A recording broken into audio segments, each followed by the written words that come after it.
As part of the efforts to improve services in the lives of transition-age youth across the state, TAYLRD has become a champion of youth voice in action. TAYLRD is unique in the fact that we really do back that idea, and it's one of our key philosophies to have young people in the driver's seat of not only their own care, but program planning and implementation. And that is because we know that when we put young people in the driver's seat, not only are they going to be able to be like the most creative, the most honest, the most authentic at the table, but we're going to see a lot more buy-in from the young people, and therefore we're going to see a lot more program success.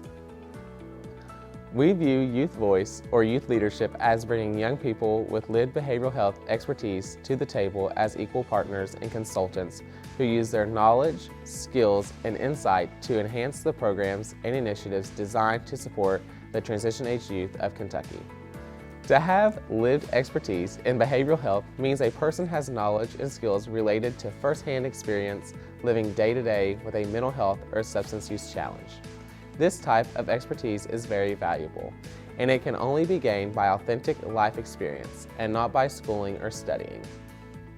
So in 2007, the Center for the Study of Social Policy actually did a research study around engaging youth in program planning and implementation. And in that study, they showed pretty good evidence that engaging youth doesn't only help the program and help young people be bought into that, but it also helps the young people themselves. They see that the young people who are engaged in leaders have better recovery and overall meet their goals. When programs designed for youth actively partner with youth, they are more successful. This is because youth often are more able to be creative thinkers, have an authentic and honest point of view, and will be more likely to be bought in when a program is built by someone they can relate to, a peer. The impact that it's made throughout the agency is tremendous because it reminded me of something that I think adults sometimes forget. And I always notice this, even with my own kids, how easy it is to forget when you're a certain age what it was like to be young.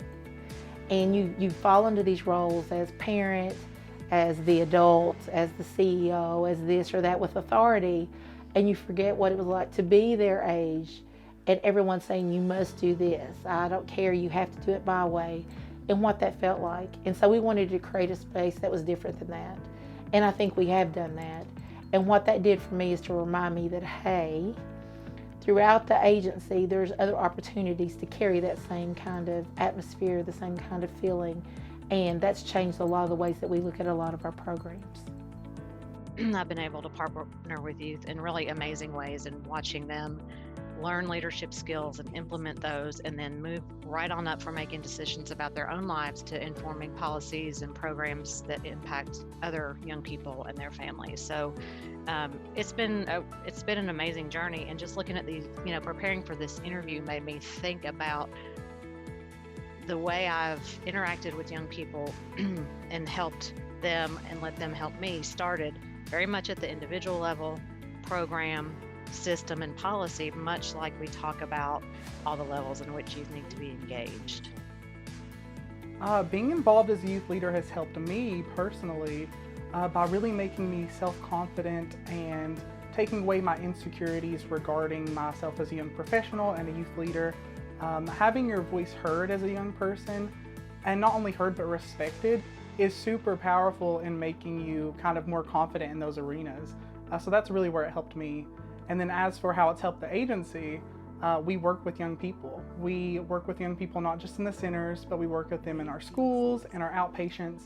So being able to hear their stories and hear their authentic experiences and let them be experts of their own experience is so beneficial, not just for services we provide, but it's also beneficial for us forming communities of support around them and for us furthering the Youth Voice initiative that's happening worldwide. Throughout TAYLRD, we have discovered that youth not only provide value to program planning and implementation, but being involved as a leader helps them grow and succeed in their own life and behavioral health journey. What interested me is I wanted to learn how to talk to people. I had the ideas, but I don't have the talent to draw, I don't have the talent to animate. So I wanted to be a people person.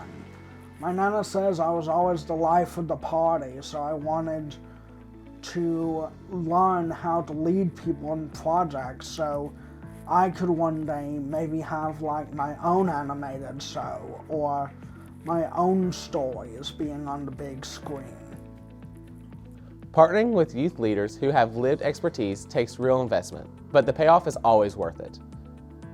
When you look at changing people's lives as being the end goal, and then figure out the finances instead of the other way, looking at, well, if it's financially profitable first and then put a program around that, if you look at it that way, you're not going to do many ventures at all, because you never know if something's going to be financially feasible until you actually do it.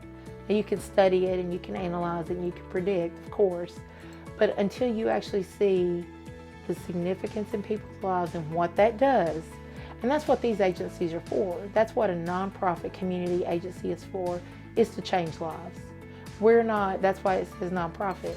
That is not our first goal, is to make money. We obviously have to be sustainable and be able to, operate. But at the same time, if you can actually look and say, okay, those success stories you asked me about, this made a difference in people's lives, and they're going to go on and make a difference in people's lives too. The trickle effect of that can't be counted. It's immeasurable. And that makes this whole business worthwhile for everybody. In some ways, just to be honest, sometimes it makes it harder, because it's easy to come up with an idea that you think is great, I think is great, and run forward with it and encourage others to join in. But taking a step back to ask the people that it's impacting, while it is sometimes harder and always takes more time, it results in a much better output. Because if I'm asking a young adult about a program they experienced when they were a little bit younger, and ask them really what was helpful, what wasn't, what would you change about it if you could, and get that, then what results is something that's going to better fit the needs of the next youth that come through that. So it's improved my work in a lot of ways, so policy and program decisions, but also just improved my skills around different ways of listening to people, because with young people, you don't often find success sitting in our traditional meetings, going around, everyone saying a few things and then everybody agrees. But we interact in different ways. We interact in I feel like more open and honest ways. At least that's what I hope we're doing, and it does result in a much better outcome for everyone. The landscape of youth voice in Kentucky has really changed since the beginning of TAYLRD. We've just seen it blossom and grow everywhere, and we're really just banking on that's going to continue. Something I'd like to share with other potential youth leaders using their voice would probably be to be authentic. I think that when you are called on as a youth leader, whether it be in a focus group or speaking in front of someone or in an advisory council, you're being called on because you have a unique perspective that your lived experience has formed. And I just really think that limiting yourself or muting your own experiences to conform to society or someone's idea of what you should be is counterproductive, because those who push the status quo and challenge society are always the ones that make the biggest changes. Don't think too much about it, and just go for it. And if you think that people's thinking about you and worried about you, they're more worried about themselves and what others think of them as well. So just do what your heart calls you to do and go for it. Your voice is your most important tool. It is the way that humans communicate. It's a way to sort of get into your head and your things and your mind space. Do you want to learn more about becoming a youth leader or getting youth voice in your program or group? Connect with us. You can find us on Facebook, Instagram, or simply reach out to us via email. We want to give a special thanks to you, our partners.